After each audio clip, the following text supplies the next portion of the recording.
Hi ಎಲ್ರಿಗೂ ನಮಸ್ಕಾರ. ಇವತ್ತು ನನ್ನ ಡೈಲಿ ರುಟೀನ್ ಅಂದ್ರೆ ಕೆಲ್ಸಕ್ಕೆ ಹೋಗಕ್ ಮುಂಚೆ ನನ್ನ ರುಟೀನ್ ಹೇಗಿರುತ್ತೆ ಅನ್ನೋದನ್ನ ಒಂದು ಮಿನಿ ವ್ಲಾಗ್ ಮಾಡ್ತಾ ಇದ್ದೀನಿ.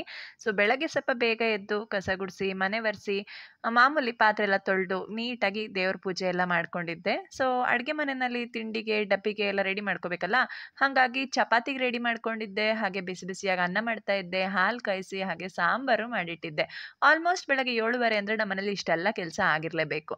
ಸೊ ಎಲ್ಲ ಆಲ್ಮೋಸ್ಟ್ ಅಡುಗೆ ಮನೆ ವರ್ಕು ಮುಗಿತಾ ಇದೆ ಅನ್ನೋ ಅಷ್ಟೊತ್ತಿಗೆ ಈಗ ಎದ್ಲು ನೋಡಿ ನನ್ನ ಪುಟ್ಟ ಮಹಾರಾಣಿ. ಸೊ ನನ್ನ ಮಗಳು ಆಗ್ತಾನೆ ಎದ್ಲು.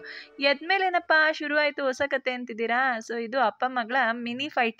ಅಂದ್ರೆ ನಾನ್ ಫಸ್ಟ್ ಸ್ನಾನಕ್ಕೆ ಹೋಗ್ಬೇಕು ಅಂತ. ಅಲ್ಟಿಮೇಟ್ಲಿ ನಮ್ಮ ಹೀರೋ ಮಗಳಿಗೆ ಸ್ನಾನಕ್ಕೆ ಜಾಗ ಬಿಟ್ಕೊಟ್ಟು ಇಲ್ಲಿ ನೋಡಿ ನಾನ್ ಮಾಡಿರೋ ಅಂತ ಬಿಸಿ ಬಿಸಿ ಚಪಾತಿನ ಬೇಯಿಸಕ್ ಬಂದಿದ್ದಾರೆ. ಗಂಡ ಅಂದ್ರೆ ಹೀಗಿರ್ಬೇಕಲ್ವಾ? ಸೊ ಯಾವಾಗ್ಲೂ ನನ್ನ ಗಂಡ ನನಗೆ ತುಂಬಾ ಸಪೋರ್ಟಿವ್, ತುಂಬಾ ಹೆಲ್ಪಿಂಗು.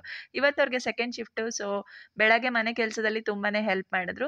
ಆರಾಮಾಗಿ ಅಷ್ಟೊತ್ತಿಗೆ ನಾನು ಕೂಡ ಡ್ಯೂಟಿಗೆ ರೆಡಿ ಆದೆ. ನನ್ನ ಮಗಳು ಸ್ಕೂಲ್ ವ್ಯಾನಿಗೆ ಹೊರಟ್ಲು. ಬಟ್ ಅದನ್ನ ವಿಡಿಯೋ ಮಾಡೋಕ್ಕಾಗಲಿಲ್ಲ. ಟೈಮ್ ಸಾಕಾಗಲ್ಲ ಬೆಳಗ್ಗೆ ಹೊತ್ತು ವಿಡಿಯೋ ಮಾಡ್ತಾ ಕೂತ್ಕೊಂಡ್ರೆ. ಸೊ ನೀಟಾಗಿ ರೆಡಿ ಆದೆ. ಅಷ್ಟೊತ್ತಿಗೆ ನನ್ನ ಲಂಚ್ ಬಾಕ್ಸ್ ಕೂಡ ರೆಡಿ ಆಯಿತು. ಸೊ ಎಲ್ಲ ಕೆಲಸ ಮುಗಿಸ್ಕೊಂಡು ಬೆಳಗ್ಗೆ 8 ಗಂಟೆ ಅಷ್ಟೊತ್ತಿಗೆ ನೋಡಿ ನಮ್ಮ ಹೀರೋ ಆಗ್ಲೇ ನನ್ನನ್ನು ಡ್ರಾಪ್ ಮಾಡೋದಕ್ಕೆ ಕಾಯ್ತಾ ಇದ್ದಾರೆ. ಬಸ್ ಸ್ಟಾಪ್ಗೆ ಹೋಗುವಾಗ ಆಟೋ ಹಿಂದೆಗಡೆ ಬರ್ದಿದ್ದೊಂದು ಸಾಲು ತುಂಬಾನೇ ಫನ್ನಿ ಅನಿಸ್ತು. ಅದಕ್ಕೆ ಸಡನ್ ಆಗಿ ಫೋಟೋ ಕ್ಲಿಕ್ ಮಾಡ್ಕೊಂಡೆ. Sorry girls, my wife is very strict. Super ಆಗಿದೆ ಅಂತ ಅನ್ನಿಸ್ತು. ಸೊ ಹಾಗೆ ಮಾಮೂಲಿ ಸಿದ್ದರಾಮಯ್ಯ ಬಸ್ ಫ್ರೀ ಕೊಟ್ಟಾಗಿಂದ ನಮಗೆ ಈ ಸ್ಟ್ಯಾಂಡಿಂಗ್ ತಪ್ಪಿದ್ದಲ್ಲ. ಡೈಲಿ ಬಸ್ಸಲ್ಲಿ ಸ್ಟ್ಯಾಂಡಿಂಗಲ್ಲೇ 1 ಅವರ್ ಜರ್ನಿ ಮಾಡಬೇಕು. ಅಲ್ಟಿಮೇಟ್ಲಿ ನಾನು ಕುಣಿಗಲ್ಲಿಂದ ಬೆಳ್ಳೂರು ಕ್ರಾಸಿಗೆ ರೀಚ್ ಆಗಬೇಕು. ಸೊ ಫೈನಲಿ ನನ್ನ ಡೆಸ್ಟಿನಿನ ನಾನು ರೀಚ್ ಆದೆ. ವಿಡಿಯೋ ಇಷ್ಟ ಆದರೆ ಲೈಕ್ ಮಾಡಿ, ಫ್ರೆಂಡ್ಸ್ ಅಂಡ್ ಫ್ಯಾಮಿಲಿಗೆ ಶೇರ್ ಮಾಡಿ ಅಂತ ಹೇಳ್ತಾ see you in the next video. Take care and bye bye.